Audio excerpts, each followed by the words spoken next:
Hey everybody, welcome to our last video in our Telegraph Cove Throw knit along series.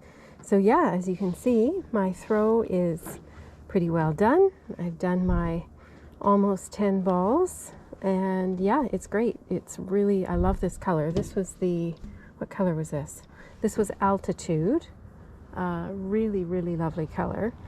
And yeah, like I say, such a simple project and so much fun and so quick.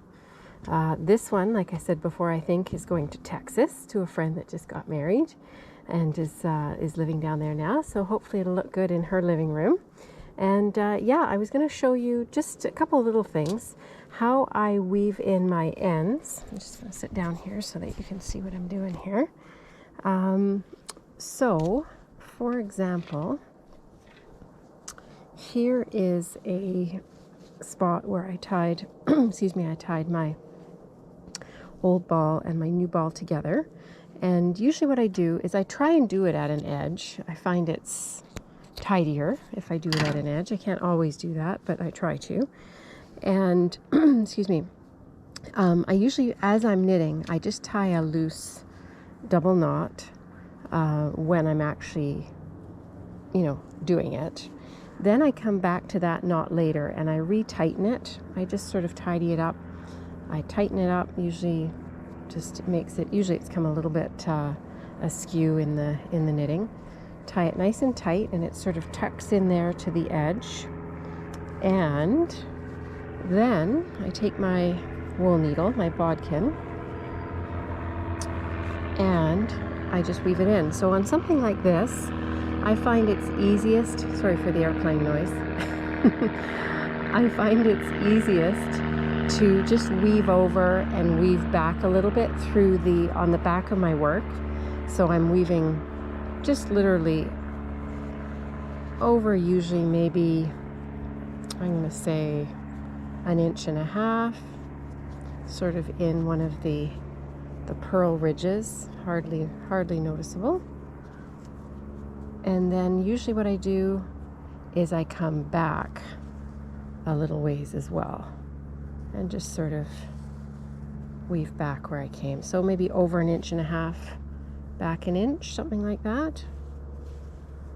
Okay, and then trim my ends. Now, because this one is going as a gift, and I want to make sure the ends stay secure, really secure, sometimes what I think I'll do on this is I will get some sewing thread, probably in cream or off-white, and I'm just going to literally bind that little end where I've cut and where it pops out of the work.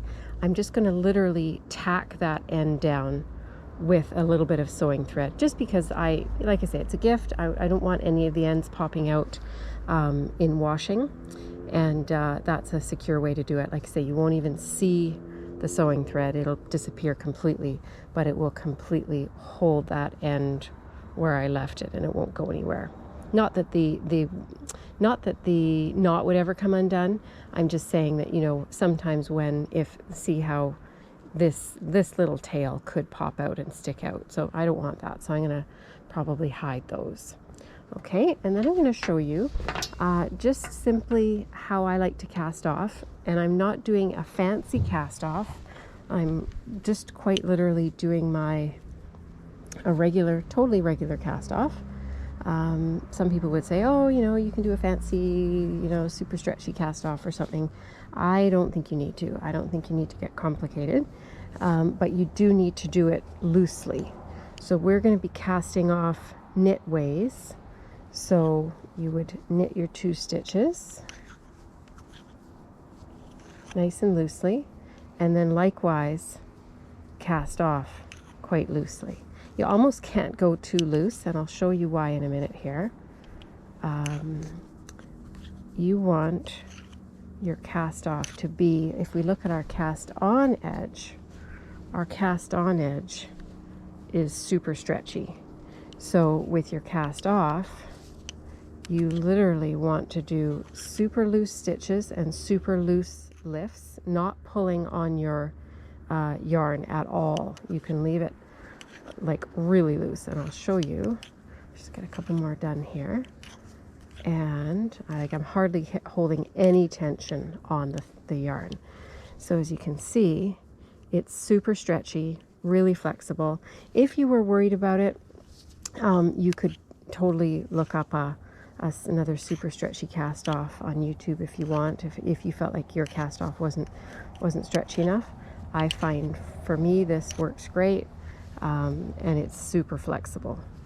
Okay, so yeah, so thank you for joining us on this project. This was a fun one. Yeah, I hope you check out our other videos on YouTube.